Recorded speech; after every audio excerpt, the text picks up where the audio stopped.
जैसे जी। आपको वक्त मिला वैसे पढ़ते जाने का। ठीक है, ठीक है। हरे कृष्णा। ठीक है, हरे कृष्ण। आपको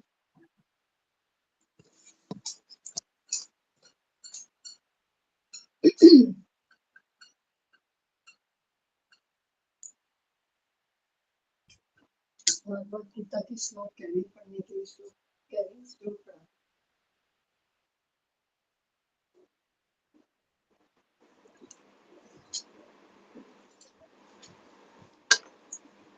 यही बात मैंने अंग्रेजी में बोला था क्या? आपको एक चीज बताया कैरी आपको गीता कैरी पढ़नी चाहिए। कौन सा ये वाली श्लोक? 11वां अध्याय कौन सा गया? ये तो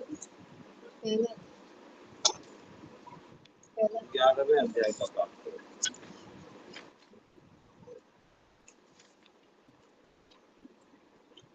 कोई सा भी पढ़ो।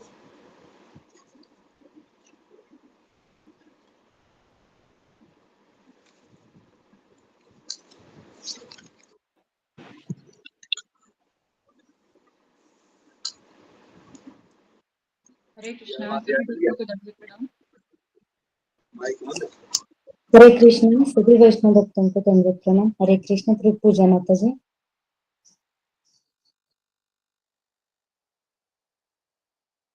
हरे कृष्णा सभी भक्तों को दंडवत प्रणाम।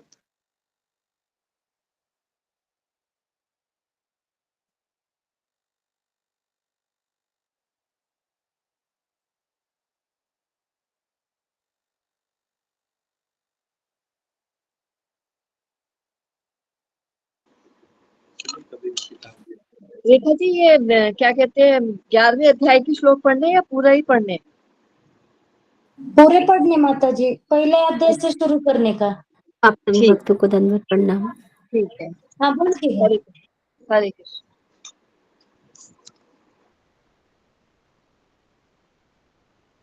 सभी भक्तों के चरणों में दंडवत प्रणाम। हरे कृष्णा प्रभु जी दंडवत प्रणाम।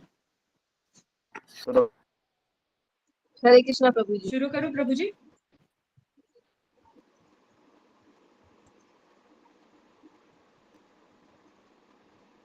ओम अज्ञानतिमिरान्धस्य ज्ञानाञ्जनशलाकया चक्षुरुन्मीलितं येन तस्मै श्रीगुरुवे नमः।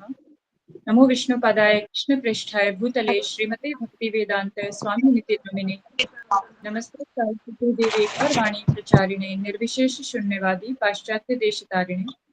जय श्री कृष्ण चैतन्य प्रभु नित्यानंद श्री हरे कृष्ण कृष्ण कृष्ण हरे हरे, हरे राम राम राम हरे हरे। श्री गुरु चरण केवल भक्ति सदमा बंधु मोहि सावधान मते जहर प्रसादे ए भवतोरिया जाय कृष्ण प्राप्ति हो जहाँ होते कृष्ण प्राप्ति हो जहाँ होते गुरुमुख पद्म चित्त कोरिया क्या अरे ना कोरि हो मने आशा श्री गुरु चरणे ऐसे उत्तम गति जे प्रसाद पूरे सर्व आशा जे प्रसाद पूरे सर्व आशा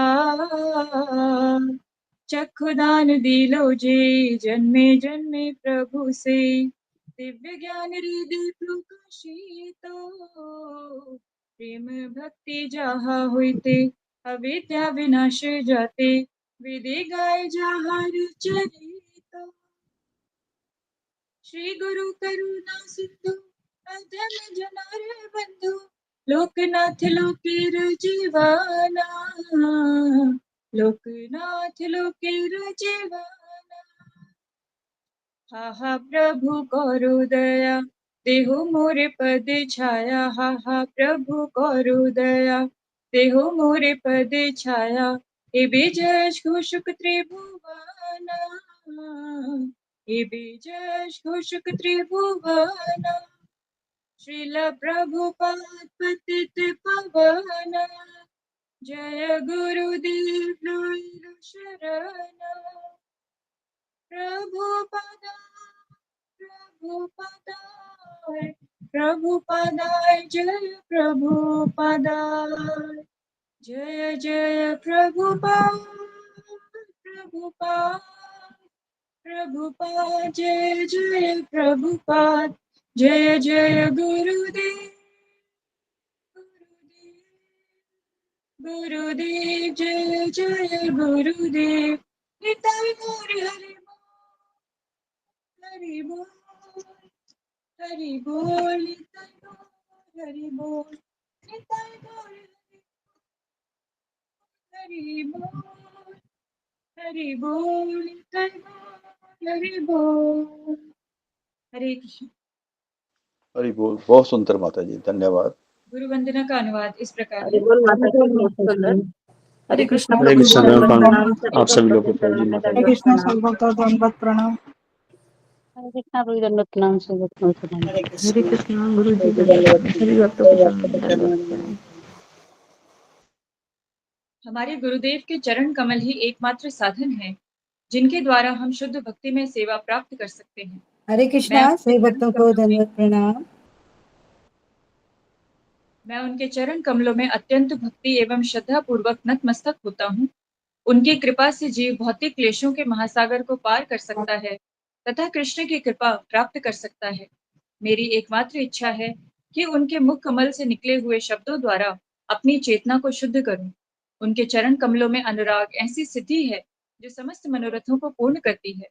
वे मेरी बंद आंखों को खोलते हैं तथा मेरे हृदय में दिव्य ज्ञान भरते हैं। जन्म जन्मांतरों से वे मेरे प्रभु हैं। वे प्रेमा भक्ति प्रदान करते हैं और अविद्या का नाश करते हैं। वैदिक शास्त्र उनके चरित्र का गान करते हैं। हे गुरुदेव, हे प्रभुपाद, करुणा सिंधु तथा पतित आत्माओं के मित्र, आप सबके गुरु एवं सभी लोगों के जीवन हैं।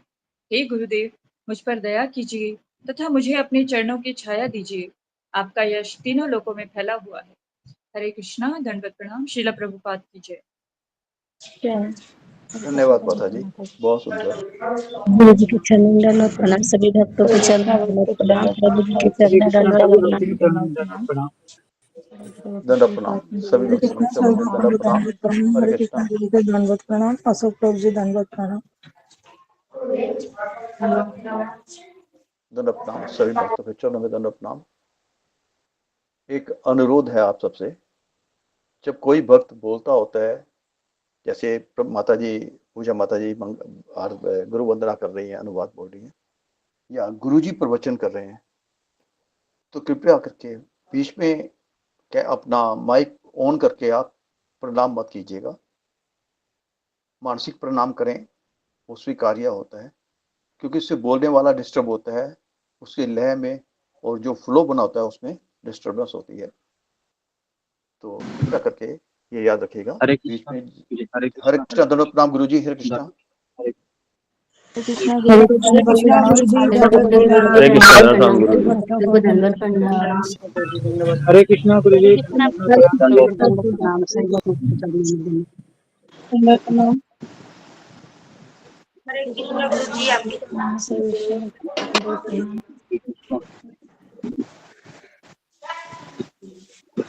ओम अज्ञानतिमिरान्धस्य ज्ञानाञ्जनशलाकया चक्षुरुन्मीलितं येन तस्मै श्रीगुरुवे नमः। नमो ॐ विष्णुपादाय कृष्णप्रेष्ठाय भूतले श्रीमते भक्तिवेदान्त स्वामीति नामिने। नमस्ते सरस्वती देवे गौरवाणी प्रचारिणे निर्विशेष शून्यवादी पाश्चात्य देश तारिणे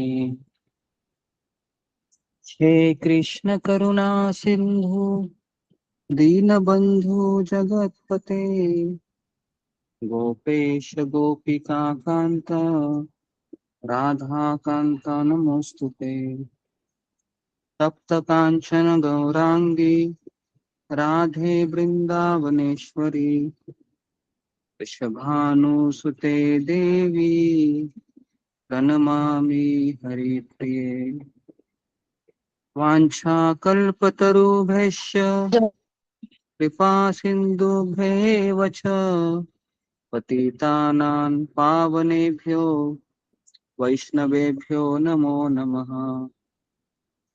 जय श्री कृष्ण चैतन्य प्रभु नित्यानंद श्री अद्वैत गदाधर श्रीवासादि गौर भक्त वृंद।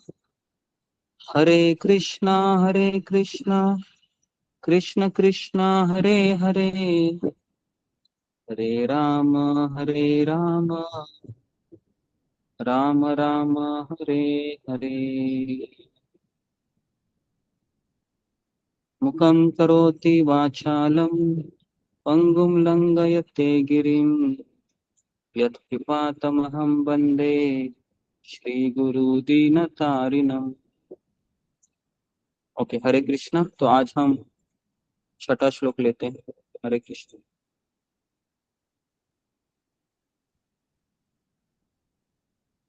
जी, तो मैं श्लोक को भेज रहा हूँ ग्रुप में, आप उसको पढ़िए।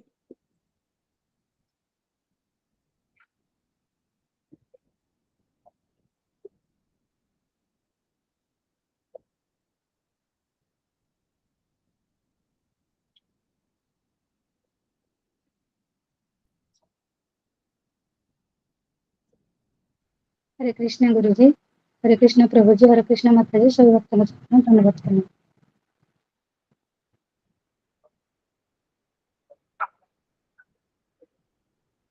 ओके, तो मैंने एक श्लोक भेज दिया है, सबको मिल गया? न, न, जी, 10वें स्कंद का 4थे अध्याय का 6ठा श्लोक मिल गया अशोक चावला प्रभु? जी गुरुजी, मिल गया गुरुजी। जी जी, सब लोग अपने कैमरा को ऑन कीजिए और माइक को बंद कीजिए।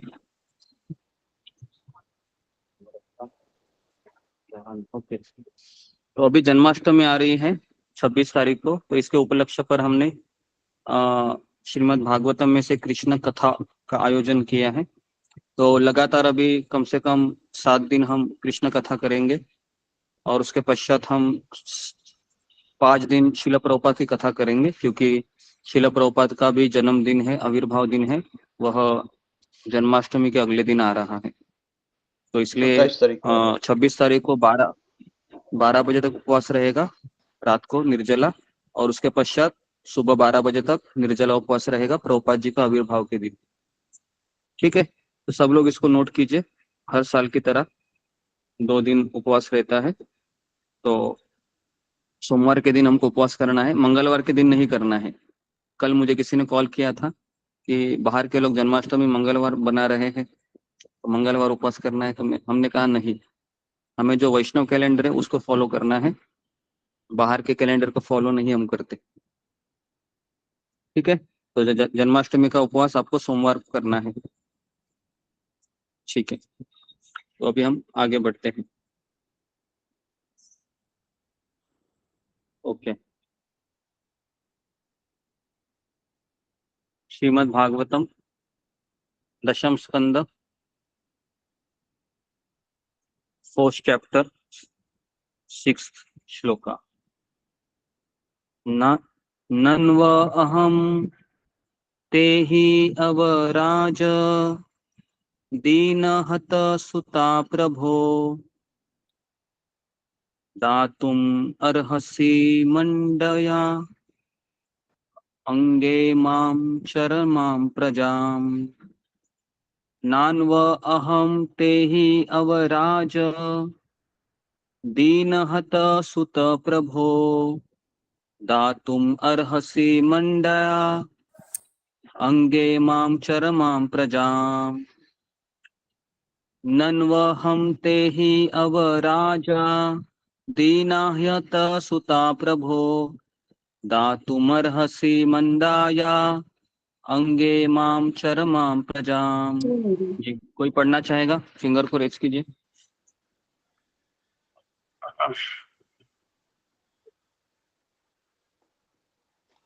सुधा माता जी, हरे कृष्णा।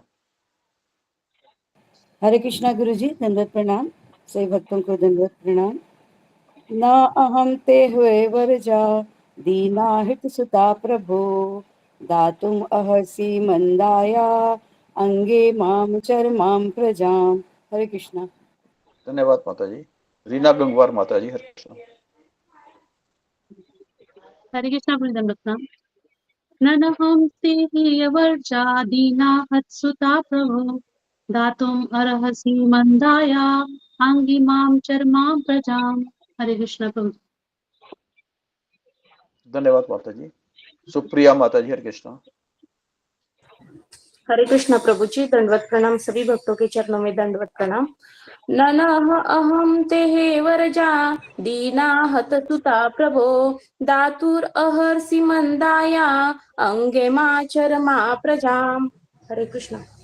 धन्यवाद माता जी। रेखा कालीन माता जी, हरे कृष्णा। हरे कृष्ण गुरु जी, दंडवत प्रणाम। सभी वैष्णव भक्तों के चरणों में दंडवत प्रणाम।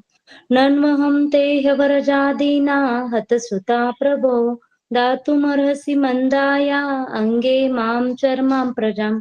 धन्यवाद प्रभु जी। धन्यवाद माता जी। नमिता साहा माता जी, हरे कृष्णा। हरे कृष्णा गुरु जी, आपके चरणों में कोटि कोटि प्रणाम गुरु जी। सभी भक्तों के चरणों में प्रणाम। न होते हम राजा दीना हो तो सुता प्रभो दातु मर्षि मंदाया अंडे मा चरमा पजामो। हरे कृष्ण गुरु जी, प्रणाम। धन्यवाद माता जी। और अनुराधा गोयल माता जी, हरे कृष्णा। हरे कृष्णा प्रभु जी, दंडवत प्रणाम। सब भक्तों के चरणों में दंडवत प्रणाम। ना अहम ते ही अवरजा दीना हत सुता प्रभो दातुम अहिसी मंदाया अंग इमाम चरमाम परजाम। हरे कृष्णा प्रभु जी। धन्यवाद माता जी, धन्यवाद जी। गुरु जी, हरे कृष्णा। हरे कृष्ण। तो हम आगे बढ़ते हैं। तो ये जो श्लोक है, देवकी माता ने हंस को उद्देश्य के रूप में कहा है। इसका अनुवाद में पढ़ रहा हूँ। हे मेरे स्वामी, हे मेरे भाई, मैं बहुत गरीब हूँ, मेरी कोई संतान नहीं है, फिर भी मैं आपकी छोटी बहन हूँ, और इसलिए यह आपके लिए योग्य होगा कि आप मुझे यह आखिरी संतान उपहार के रूप में देने की कृपा करें। तो इसका तात्पर्य नहीं है। सुखदेव गोस्वामी आगे कहते हैं कि अपनी पुत्री को दयनीय रूप से गले लगाते हुए और रोते हुए देवकी ने कंस के सामने बच्चे के लिए विनती की, लेकिन वह इतना क्रूर था कि उसने उसे डांट दिया और बलपूर्वक उसके हाथों से बच्चे को छीन लिया। तात्पर्य श्रील प्रभुपाद जी द्वारा। हालांकि देवकी एक बहुत गरीब महिला की तरह रो रही थी, लेकिन वास्तव में वह गरीब नहीं थी। यहाँ पर सुखदेव गोस्वामी उसको दीनवत कहते हैं। दीन मतलब है ना, गरीब। भगवान का एक नाम है, कौन सा नाम है? हे कृष्ण करुणा सिंधु दीन दीन बंधु बंधु। जगतपते। तो दीन बंधु, दीन मतलब जिसका कोई नहीं है, उसको दीन कहते। तो यहाँ पर सुखदेव गोस्वामी कहते हैं कि दीनवत, लेकिन प्रभुपाद कहते हैं कि देवकी वह दीनवत नहीं थी, क्योंकि उसने पहले ही कृष्ण को जन्म दिया था। उसने पहले ही कृष्ण को जन्म दिया था, तो इसलिए उससे अधिक धनवान कौन हो सकता है। तो ये कल मैंने एक किसी ने सवाल पूछा था, अगर आपको याद होगा तो, कि इस संसार में गरीब और है ना धनवान है, दोनों भी क्या भगवान की सेवा के लिए योग्य है? तो यहाँ पर देवकी को अधिक धनवान बताया गया है, हालांकि वह कारागृह में अपने पति के साथ बेड़ियों की जंजीर में जकड़ी हुई थी, लेकिन शिल प्रभुपाद उसको कहते हैं कि ये अधिक धनवान थी, देवकी माता। यहाँ तक कि देवता भी देवकी की पूजा करने आते थे।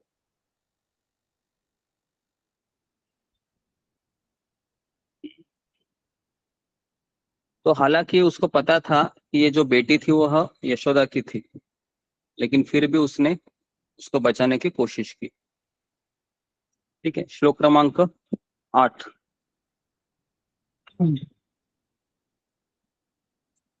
तम गृहीत्वा चरनायोर जाता मंत्रम स्वशुसुतम अपोध्यायचिला पृष्ठे सर्वथो न मुलिता सुहद्र।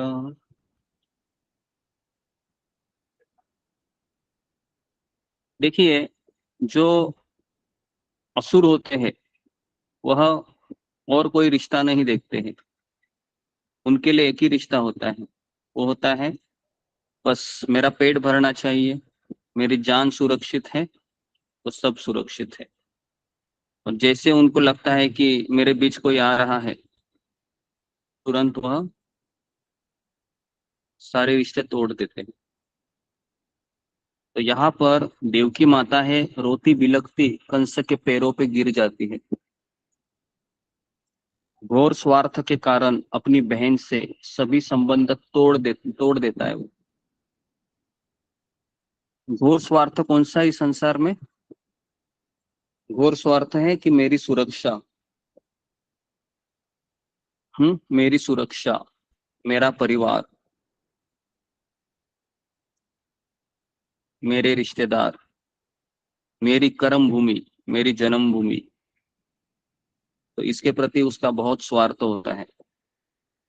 इसके कारण कंस ने अपनी बहन से सभी संबंध तोड़कर घुटनों के बल बैठे हुए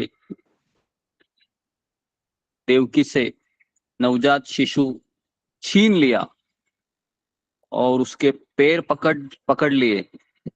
आप इमेजिन कीजिए हाँ, क्या कैसे उसने पकड़ा होगा, कि यहाँ पर सुखदेव गोस्वामी पूरा वर्णन कर रहे हैं कि उसने अपने ऐसा पैर पकड़ लिए, मतलब किसके? नवजात शिशु के। कितने दिन की रहेगी वो लड़की? थोड़ा सा कल्पना कीजिए, मैक्सिमम 1 दिन 2 दिन, है ना, बराबर है। आपको पता है 2-4 दिन के बच्चे होते हैं ना, वो अपना सर भी नहीं पकड़ते हैं, बराबर है। आप लोगों ने देखा होगा, उनको ऐसे सर पकड़ के गोद में लेना पड़ता है। सब लोग अपने कैमरा को ऑन कीजिए, आपको बार बार बोलना पड़ रहा है। ओके जी। तो देखिए, जो बच्चे होते हैं ना, छोटे बच्चे, तो आप यहाँ पर सभी शादीशुदा लोग ही हैं, तो जब बच्चा 2 दिन 3 दिन, कम से कम 2 से 2.5 महीना 3 महीना तक बच्चा अपना सर को संभालता नहीं है ना, उसके ऐसे जब उसको गोदी में लेते हैं ना, तो उसको पीछे से सपोर्ट देना पड़ता है, बराबर है जी। तो अभी आप सोच सकते हो कि कंस, आप कल्पना कीजिए आपके सामने आपको कंस को लाना है अभी, है ना, और उसने सोचिए कैसे उसने पकड़ा होगा उस नवजात, है ना, शिशु, जो एक लड़की थी छोटी सी, और देवकी वह उसके पैर को पकड़ रहे हैं, है ना। लेकिन आपको पता है कंस के शरीर में कितने हाथियों का बल था?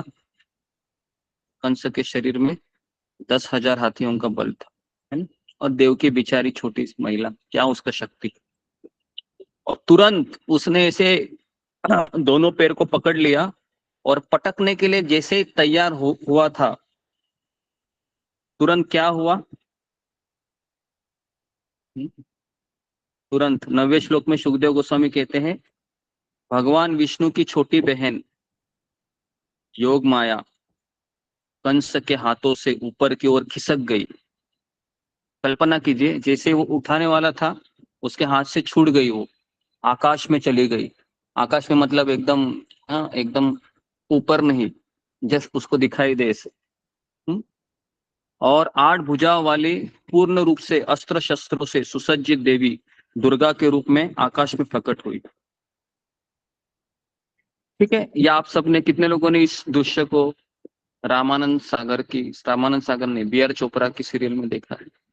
देखा होगा, देखा होगा आपने, है ना, कंस। लेकिन भले ही आपने बी.आर. चोपड़ा की सीरियल में देखा होगा, लेकिन ये अभी वो तो कोई डिवोटी नहीं है, उसने जस्ट पढ़कर वो सीन बनाया। लेकिन वास्तव में कंस कितना क्रूर होगा, कल्पना भी नहीं कर सकते हम। बराबर है। तात्पर्य, कंस ने बच्चे को पत्थर के एक टुकड़े पर पटकने की कोशिश की, लेकिन वह योग माया थी, भगवान विष्णु की छोटी बहन, इसलिए वह ऊपर की ओर खिसक गई और देवी दुर्गा का रूप धारण कर लिया। यहाँ पर अनुजा शब्द का प्रयोग किया गया। अनुजा मतलब क्या है? छोटी बहन, और अनुज मतलब छोटा भाई, है ना। लक्ष्मण जो है उनको कहते हैं राम अनुज, मतलब राम का छोटा भाई, है ना। तो उसी तरह से यहाँ पर कृष्ण अनुजा मतलब कृष्ण की छोटी बहन के रूप में अवतरित हुई। जब विष्णु या कृष्ण देवकी से पैदा हुए तो उन्होंने उसी समय यशोदा से भी जन्म लिया होगा, अन्यथा योग माया अनुजा भगवान की छोटी बहन कैसे हो सकती थी? कितने लोगों को ये बात समझ में आई अभी? कि यहाँ पर प्रभुपाद कहते हैं कि कृष्ण की छोटी बहन कैसे बनी होगी, क्योंकि देखा गया तो देवकी का बच्चा था ना ये कृष्ण, और यशोदा मैया तो इनकी लड़की थी, सॉरी वो योग माया तो यशोदा मैया की लड़की थी। अभी दोनों भाई बहन कैसे हो सकते हैं? तो इसके लिए प्रभुपाद कहते हैं कि यशोदा मैया ने भी कृष्ण को जन्म दिया होगा, इसलिए भागवत में उसको छोटी बहन के रूप में बताया गया।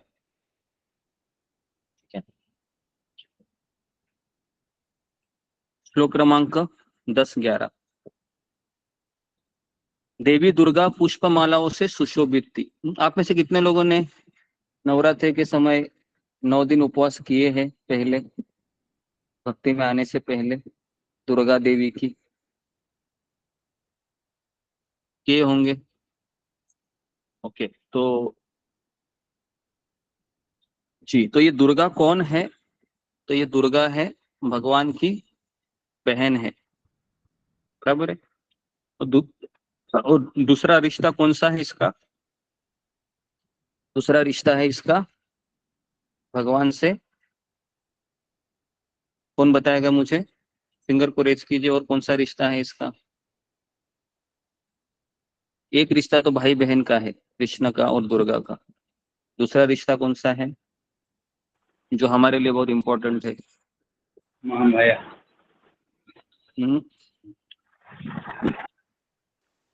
जी, महामाया। महामाया। महामाया। महामाया, महामाया है, हाँ है, लेकिन गुरुजी बहिरंगा शक्ति।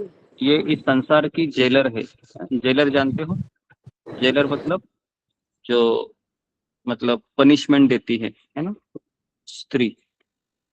तो एक तरीके से ये दुर्गा है, ये इस संसार की अधिष्ठाता है, भौतिक जगत की, बराबर है।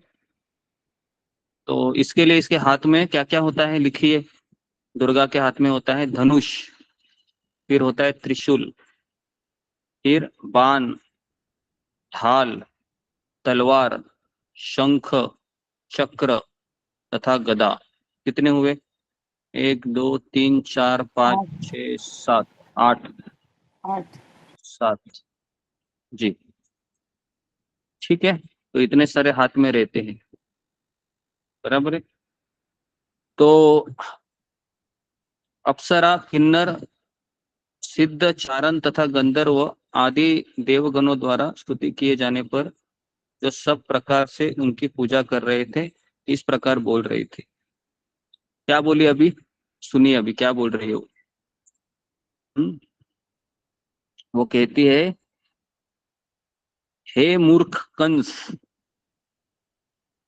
मुझे मारने से क्या लाभ होगा? जो भगवान तुम्हारे आरंभ से शत्रु है, जो तुम्हें अवश्य मारेंगे, वे तो कहीं और अन्य जन्म ले चुके हैं। इसलिए अन्य बालकों को व्यर्थ मत मारो। तो यहाँ पर दुर्गा देवी, अभी यहाँ पर दुर्गा देवी भी कंस को मार सकती थी एक तरीके से। चलो मैं आप लोगों को एक सवाल पूछता हूँ कि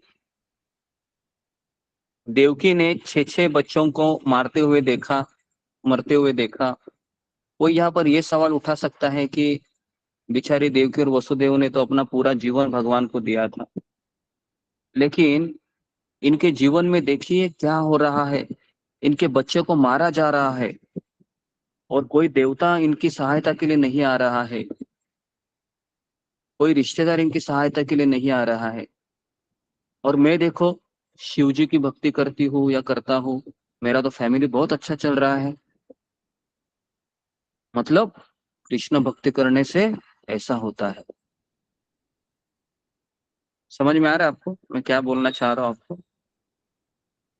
तो यहाँ पर जो हमको है ना बहुत बड़ी शिक्षा मिल रही है कि देवकी के जिंदगी में अगर कोई देखेगा ये सब चीजें तो क्या भक्ति करेगा? माला उठाएगा? कठिन है ना?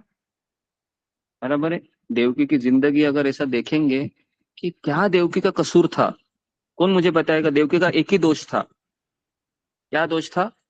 कि वो कृष्ण की माँ बनने वाली थी। और कोई दोष था क्या? और कोई दोष नहीं था देवकी का, बस एक ही दोष था कि वह कृष्ण की माँ बनने वाली थी। और कृष्ण की माँ बनने का सजा देखो क्या मिल रहा है। कृष्ण की माँ बनने की सजा थी उसके 6 बच्चों को मारा गया, है ना? तो यहाँ पर मैं और आप होते तो हम भगवान को एक बच्चे मारने के बाद ही क्या सवाल पूछते थे? क्या सवाल पूछते थे अशोक चावला प्रभु? जी गुरुजी। मैंने एक सवाल पूछा अभी। जी जी मैंने ये गुरुजी। पूछा कि अगर हमारे जीवन में ऐसा अगर इंसिडेंट होता है, 6 बच्चे तो छोड़ दो, एक बच्चा भी अगर हमको हमारे आंखों के सामने मरता है तो हमारी क्या रिएक्शन होगी भगवान से? भगवान से तो हमारी शिकायत ही होगी। शिकायत ही होगी, ये तुमने क्या किया, आपको देखा नहीं गया, आपसे देखा नहीं गया। हम बद्ध जीव हैं गुरुजी, बहुत दुखी होते हैं, भगवान से शिकायत करते हैं। बाद में बेशक हम माफी मांग लें, पर उस वक्त तो हमारे रिएक्शन बहुत टफ होता है। तो यहाँ पर भगवान देवकी के माध्यम से हमको सिखाना चाह रहे हैं कि तुम्हें कृष्ण को पाना है, तुम्हें अगर कृष्ण को धारण करना है, तुम्हें कृष्ण चाहिए, तो तुम्हारे जीवन में ये होगा। क्या तुम तैयार हो? तो अगर हमको मान लो हम पहली बार इस्कॉन मंदिर में गए या पहली बार हम सत्र में गए इस्कॉन के प्रवचन सुनने, और हमें को प्रवचनकर्ता ने ये सवाल पूछा पहले ही दिन, तो हमारी सोच क्या होगी? हमारी सोच होगी कि कृष्ण भक्ति आप ही कीजिए, है ना? हम जा रहे हैं वो शिव जी के पास, या हम जा रहे हैं गणेश जी के पास, या हम जा रहे हैं दुर्गा जी के पास। ये कृष्ण ऐसा है ना कि ये बहुत परीक्षा भी लेता रहता है और जीना हराम करके छोड़ देता है। तो ये सब चीजें आ जाती है ऐसे, है ना? ठीक है। लेकिन देवकी से भी ज्यादा कष्ट है एक औरत ने सहन किए हैं। देवकी के कष्ट तो ठीक है, उसके 6 पुत्र मारे गए, बाद में कृष्ण प्रकट हुए, लेकिन इससे भी ज्यादा कष्ट यह सुखदेव गोस्वामी के अनुसार एक महिला ने सहन किए हैं, और वो कृष्ण की बुआ थी। कुंती उसका महाराज। नाम था कुंती। कुंती महारानी, जो पांडवों की माँ थी। बराबर है। तो इसमें कौन मुझे बताएगा कि देवकी के तो 6 पुत्र मारे गए, बराबर है, और कुंती का एक ही पुत्र मारा गया। कौन था वो? कर्ण। फिर भी सुखदेव गोस्वामी देवकी से भी ज्यादा।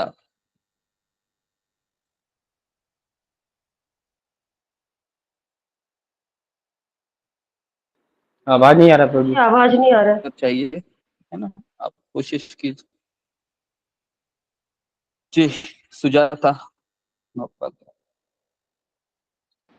हरे कृष्ण गुरु जी, दंडवत प्रणाम सब भक्तों को गुरु जी, आप पहले से बताए थे कि बहुत बार कि देवकी माता के पास उनके हस्बैंड जो भक्त स्वामी थे, जो उनके सहारे बन रह पाए थे, किंतु कुंती महारानी के पास उनके हस्बैंड नहीं थे, पांडव महाराज। जी जी, हाँ, ये कितने लोगों का उत्तर है? फिंगर को रेस कीजिए।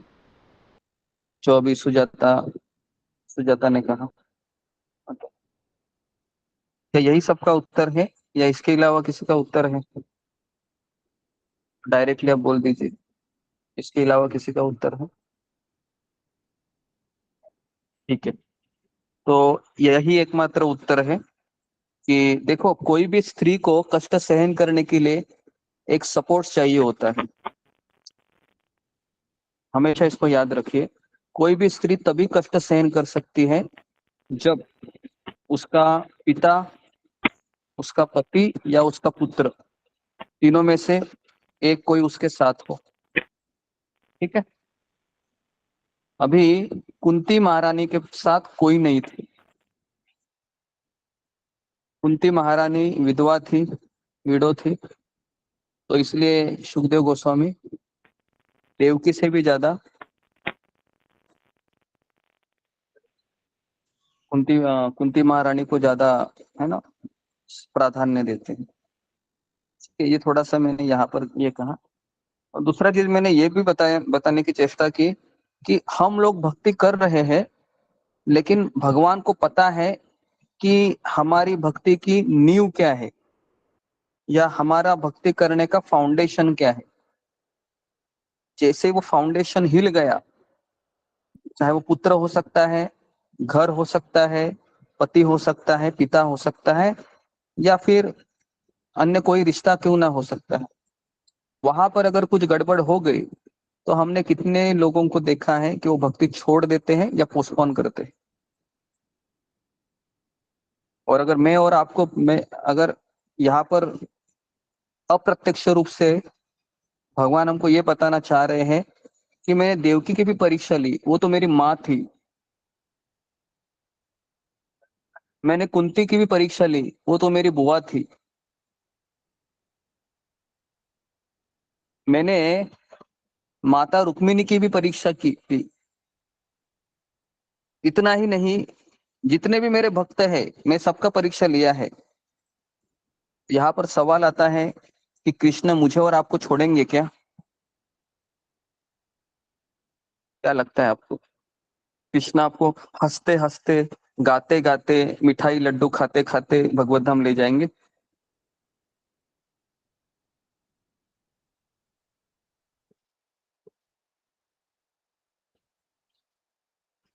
क्योंकि व्यक्ति तभी आश्रय ले पाता है जब उसके सारा सपोर्ट सिस्टम गिर जाता है। अभी ये बोलना बहुत आसान है, लेकिन जीवन में जब हो जाता है ना, तो पैरों तले जमीन निकल जाती है और व्यक्ति अपने आप को बहुत असहाय अनुभव करता है। क्योंकि हमको कृष्ण का अनुभव नहीं है, बराबर है, क्योंकि हमने आंखों के सामने कृष्ण को देखा नहीं है, बस हमने अनुभव किया है।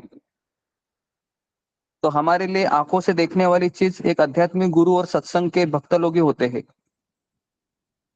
बराबर है। अभी ये भी छूट गया तो फिर हम कहीं के नहीं रहेंगे। ठीक है जी, अगला श्लोक, श्लोक क्रमांक 13। इस प्रकार कंस ने बात करने के बाद देवी दुर्गा योग माया विभिन्न स्थानों पर प्रकट हुई, जैसे वाराणसी, और विभिन्न नामों से प्रसिद्ध हुई, जैसे अन्नपूर्णा, दुर्गा, काली, भद्रा। ठीक है, यहाँ पर दुर्गा के बारे में बताया गया है। तो मैं वो डिटेल में नहीं जा रहा हूँ। देवी दुर्गा का वचन सुनकर कंस को बड़ा आश्चर्य हुआ, क्योंकि कंस किसका उपासक था? तो इसको सब लोग नोट कीजिए। कंस किसका उपासक था? कंस किसकी पूजा करता था? कंस है वह दुर्गा की पूजा करता। ठीक है जी। तो उसको आश्चर्य हुआ, अपनी बहन देवकी और बहनाई वसुदेव के पास गया और तुरंत बंधनों से मुक्त कर दिया उसने।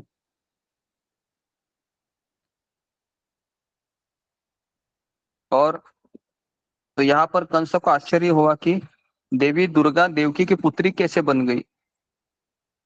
यह आश्चर्य था। कौन मुझे बताएगा कि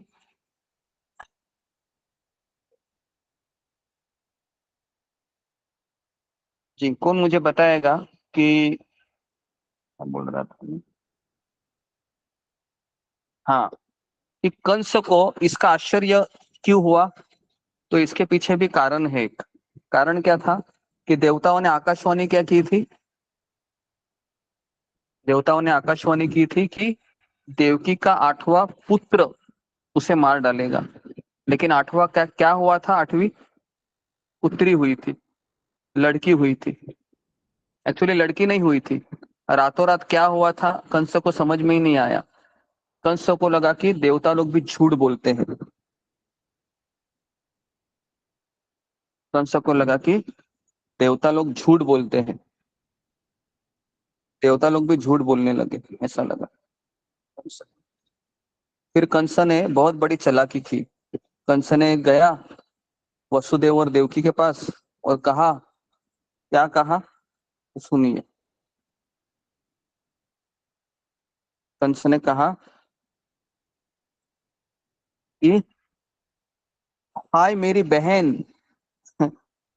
और बहन के पति को क्या बोलते हैं? बहन के पति को बोलते हैं जीजा जी। हाय मेरे जीजा। अहो भगिनी अहो भामा। संस्कृत में कहते हैं भगिनी मतलब मेरी प्रिय बहन, और अहो भामा, भामा मतलब बहनोई। अहो भगिनी अहो भामा, मैं सचमुच इतना पापी हूं कि राक्षस अपने ही बच्चों को खा जाता है, वैसे ही मैंने तुम्हारे पुत्रों को मार डाला। अभी आप सोचोगे कंस को पश्चाताप हो रहा है? नहीं, कंस यहाँ पर डबल गेम खेल रहा है। अभी कंस अभी वसुदेव और देवकी को रिहा करके कुछ और योजना बना रहा है। तो कौन मुझे बताएगा कि अगर असुर लोग अगर आपके पास आते हैं ये कहते हुए कि मुझे बहुत बुरा लग रहा है कि मैंने तुमसे ये व्यवहार किया, मुझे क्षमा करो करके मैंने तुम्हारे ऊपर अत्याचार किया, तो कौन बताएगा फिर भी हम उनके ऊपर भरोसा क्यों नहीं रख सकते? फिंगर को रेस कीजिए। फिर भी हम उनके ऊपर क्यों नहीं भरोसा रख सकते? सोचने वाली बात है, बताइए। जैसे यहाँ पर कंस आ गया देवकी के पास, कहने लगा देवकी, हे वसुदेव, मैंने बहुत अत्याचार किया, तुम्हारे बच्चों को मार डाला, कितना मैं राक्षस हूँ, खुद को राक्षस बता रहा है, पापी बता रहा है, लेकिन फिर भी हम उसके ऊपर भरोसा नहीं कर सकते, क्यों? जी, अभय यादव। हरे कृष्ण वेलकम जी। तो ये जैसे आपने बताया था कि जैसे हम देख सकते हैं कि अगर कोई व्यक्ति अगर इतना बड़ा जघन्य पाप कर रहा है कि मतलब देवकी माता के सामने उनके 6 पुत्रों को पटक के शिला पे मार दिए, तो हम उससे ये आशा नहीं कर सकते हैं कि वो हमसे माफी मांग कर फिर वो हमारा भला ही एक तरह से करेगा। यही हो सकता है। ओके। और जी, अनुराधा गोयल। हरे कृष्णा गुरुजी, दंडवत प्रणाम। प्रभु जी, जो राक्षस लोग होते हैं गिरगिट की तरह होते हैं, रंग बदलते रहते हैं, कभी कुछ कहते हैं। हाँ, क्यों? वही तो कारण क्या है, क्यों भरोसा नहीं कर सकते? शुभांगी पाठक।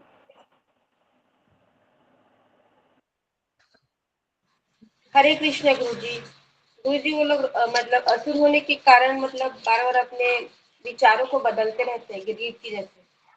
क्यों बदलते रहते हैं, वही तो मैं पूछ रहा हूँ। क्यों ऐसा होता है कि उनको अपने विचार बदलने पड़ते हैं?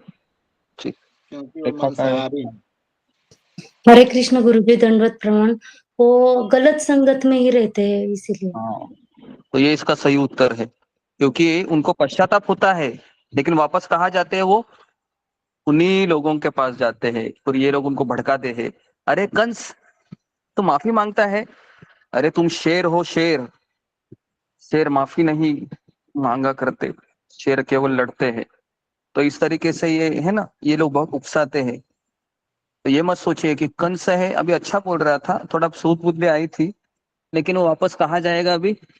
अभी जाएगा उसके मित्र अघासुर, पूतना, ये सब उनके मित्र थे, है ना, उनका बात सुनता था ये। अघासुर, बकासुर, जो भी है, जितने भी असुर थे, ये सब कंस के मित्र थे, मित्र परिवार। तो उनका वो है ना, सब उनसे वो सलाह लेता था, सलाह देता था। तो उसने कहा कि देवकी को कहा कि है ना कि क्यों, मैं बहुत है ना नरभक्षक हूँ। तो प्रभुपाद तात्पर्य में लिखते हैं कि ऐसा माना जाता है कि राक्षस अपने ही बेटों को खाने के आदी होते हैं। जैसे सांप और अन्य जानवर कभी कभी ऐसा करते हैं, अपने बच्चों को खाते हैं। कलयुग में वर्तमान समय में राक्षस पिता और माताएं अपने ही बच्चों को गर्भ में मार रहे हैं, और कुछ तो भ्रूण को बड़े चाव से खा भी रहे हैं। कौन सा ऐसा देश है जो भ्रूण को पकाकर खाता भी है? प्रभु चाइना। चीन। हाँ, चाइना, चाइना। चाइना में ये होता है। चाइना। हाँ, है ना। तो चाइना में अगर आप जाओ मत कभी, लेकिन यूट्यूब में भी आप देख सकते हो कि चाइना में लोग क्या क्या नहीं खाते हैं, है ना। तो अपने भ्रूण को भी खाते हैं, सोचो, है ना, एकदम ही राक्षस योनि में, है ना। तो इस तरीके से इस प्रकार तथाकथित सभ्यता धीरे धीरे राक्षसों को पैदा करके आगे बढ़ा रही है। श्लोक क्रमांक 16।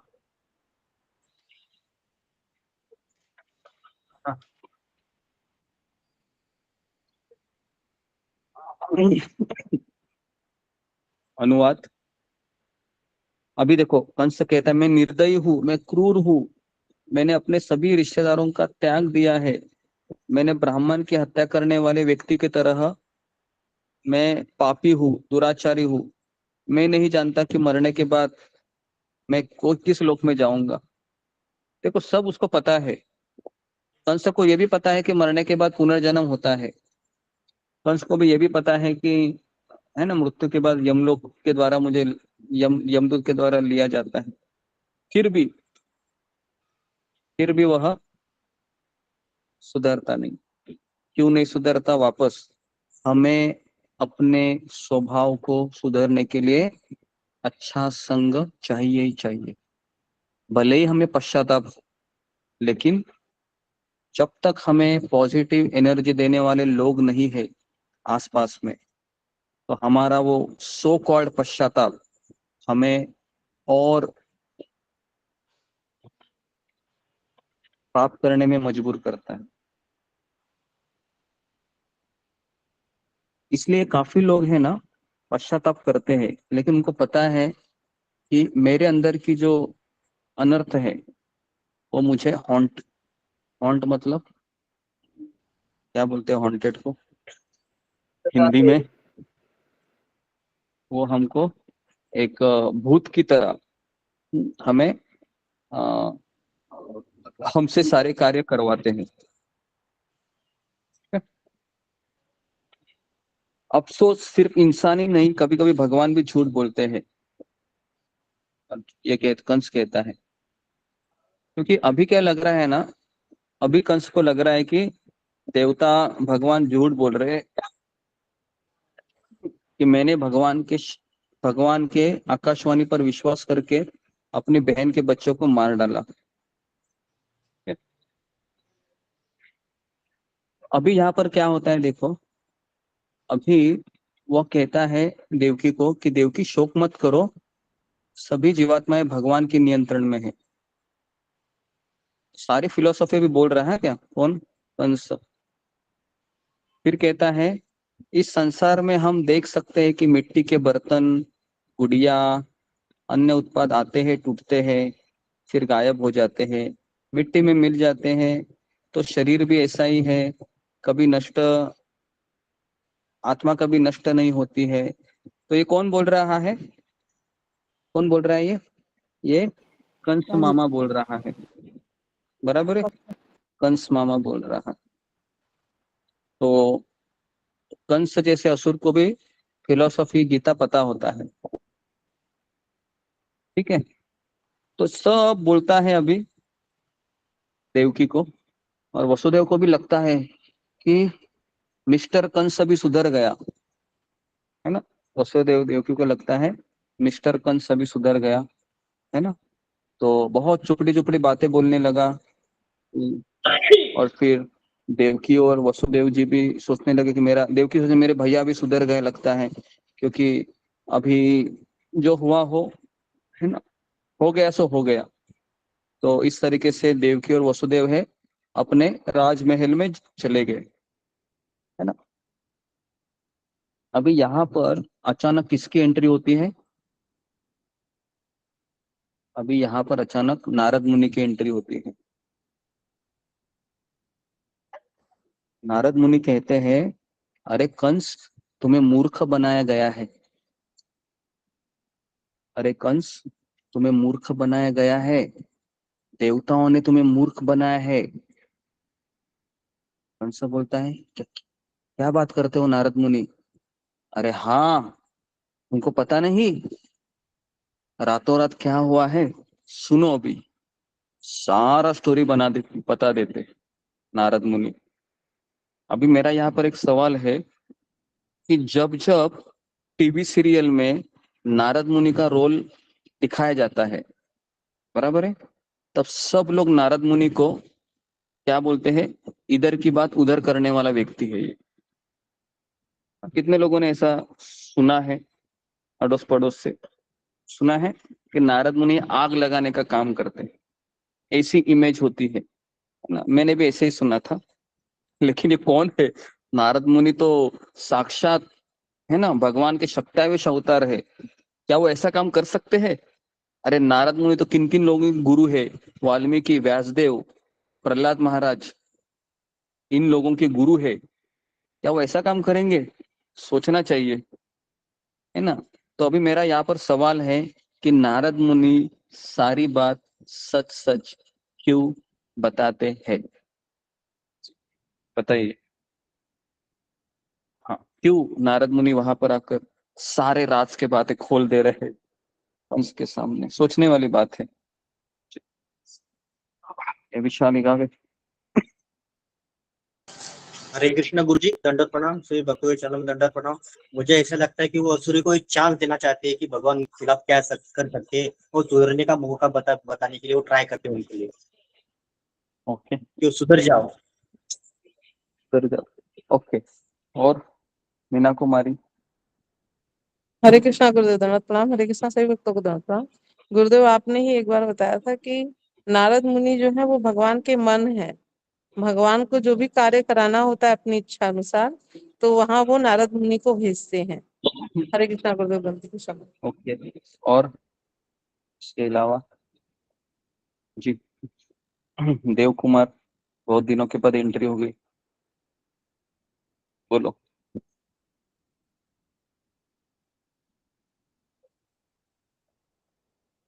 इसका सही उत्तर आपको पता होना चाहिए, बहुत जरूरी है इस चीज को समझना। जी, ओके। रेखा काड़े। हरे कृष्ण गुरुजी, दंडवत प्रणाम। कंस की बुद्धि भ्रमित करने के लिए। हरे कृष्णा दो आवाज आने लगी, बोलो। मैं बताऊं कुमार। हरे कृष्ण दोबारा बताऊं? हाँ, मैं बीच में म्यूट हो गया था ना।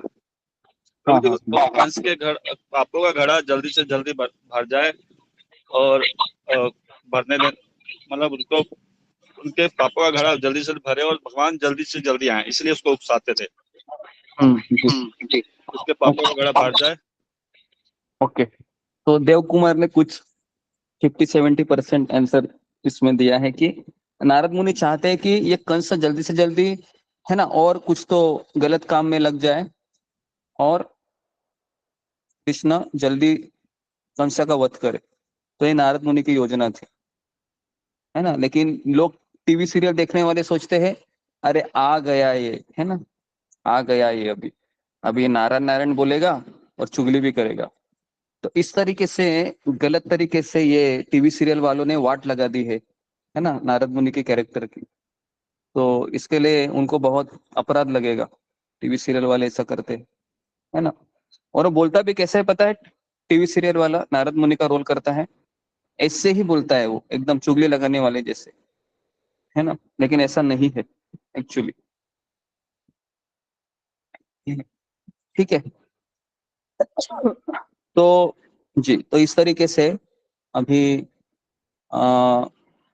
नारद मुनि जैसे बताता है, कंस खड़ा होकर वापस वसुदेव और देवकी को जेल में डाल देता है तुरंत। और फिर आगे हम कल देखेंगे अभी कि किस तरह से सबसे पहले वह पूतना को भेजता है, अलग अलग असुर। अभी कल से हम असुर, है ना, सबसे पहले हम पूतना का स्टोरी लेते हैं, तो अलग अलग असुरों को किस तरह से, है ना, मारते हैं। तो अब स्टोरी सुनाने के पश्चात हम उसके ऊपर चिंतन भी करेंगे, है ना, कारण भी ढूंढने के, जानने की चेष्टा करेंगे, ताकि भगवान कृष्ण की क्या योजना थी और ये पूतना भी कौन थी, ये सब पता होना चाहिए हमें। ठीक है, पूतना को मुक्ति कौन सी मिली, पूतना से हम क्या शिक्षा ले सकते हैं, सारी चीजें हम स्टेप बाय स्टेप कल से हम आपको बताएंगे। तो 9 बजे हमारा क्लास स्टार्ट होगा, 10 बजे खत्म होगा, ठीक है जी। किसी का कुछ प्रश्न है, कुछ पूछना है तो पूछ सकते हैं, एक आध सवाल लेंगे, 5 मिनट है।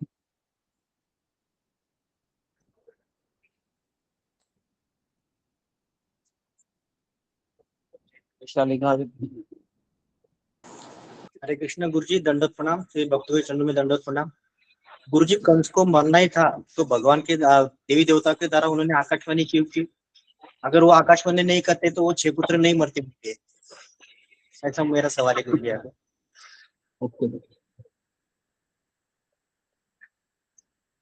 जी, पहली बात तो हमको ये समझ में आना चाहिए कि जो 6 पुत्र थे उनका भी कोई पीछे का इतिहास था। दूसरा था, भगवान इस लीलाओं के द्वारा काफी चीजें बताना चाह रहे थे कि देवकी और वसुदेव के द्वारा भी कि भक्ति करना ये कितना संघर्षमय है। तो अगर ऐसा होता था तो कोई ये भी कह सकता है कि, है ना, कि भगवान स्वयं रामायण में राम जी भी सेतु बांध सकते थे।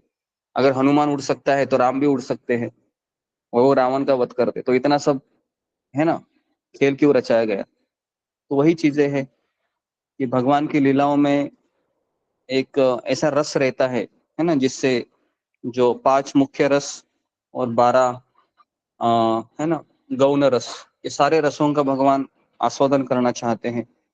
अगर ऐसा ना होता तो अक्रूर जी की हमको वो भक्ति भी नहीं दिखाई देती, है ना। उसके पश्चात यशोदा माता ने जो बाल लीलाएं की कृष्ण जी के साथ, दामोदर लीला वगैरह, वो भी नहीं दिखाई देती। तो ये सारी चीजें हैं, भगवान एक लीला में काफी चीजें करते हैं, भक्तों को आनंद भी देते हैं, दुष्टों का संहार भी करते हैं, ठीक है। तो ये हमको समझना चाहिए। धन्यवाद Next, गुरुजी। आशा देवी। हाँ गुरुजी, मेरे चरणों में दंडवत प्रणाम। मेरा सवाल नहीं था, मैं पूछ रही थी कि 26 के जन्माष्टमी है, उसी के बिहान होके फिर निर्जला व्रत करना है। हाँ, 26 तारीख को सुबह से लेके रात तक, हाँ, ठीक है। वो तो 26 तारीख के, और शिला प्रभुपाद जी के तिरुभाव दिन उसके बिहान होके। हाँ, जैसे ही 26 तारीख को 12 बजे आपको थोड़ा फलाहार लेना है, पानी पीना है अच्छा, ना। हाँ, ठीक। कोई लंच नहीं लेना है, दाल राइस नहीं लेते हैं। और अच्छा, अगले दिन दोपहर को 12 बजे तक वापस उपवास रहता है, मतलब सुबह खाना नहीं है, कुछ पानी भी नहीं पीना है, और हाँ, डायरेक्ट फिर अगले दिन दोपहर को 12 बजे फिर दाल राइस खा सकते हैं, भगवान को अर्पण कर। ओह ठीक है, धन्यवाद गुरु जी, चरणों में ओके दंडवत प्रणाम। जी, तो यहाँ पर मैं रुकता हूँ। आप सबका बहुत बहुत धन्यवाद। श्रील प्रभुपाद की जय। जय सराज श्रीमद् भागवतम। हरे कृष्णा प्रणाम गुरु जी। हरे कृष्ण गुरु जी, प्रणाम। सभी भक्तों को हरे कृष्ण दंडवत प्रणाम। गुरु जी नमस्ते। हरे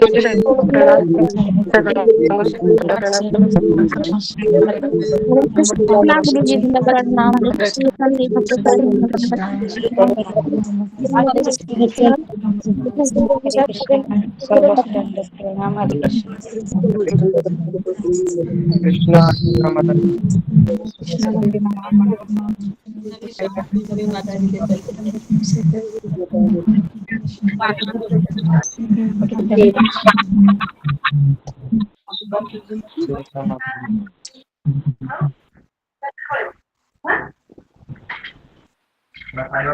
कृष्ण प्रभु जी